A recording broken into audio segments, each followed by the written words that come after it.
আমার একটি বই আছে।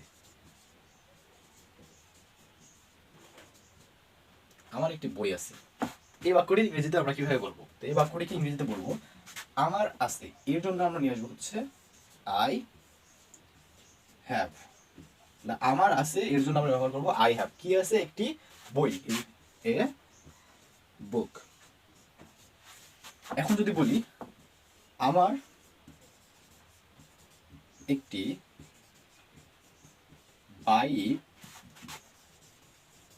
বাইক আছে, এটাকে ইংরেজিতে কিভাবে বলবো? তাহলে আমার আছে এর জন্য আমরা ব্যবহার করবো আই হ্যাভ, এই ফরম্যাটটি ব্যবহার করবো। এবং কি আছে? একটি বাইক, আ বাইক।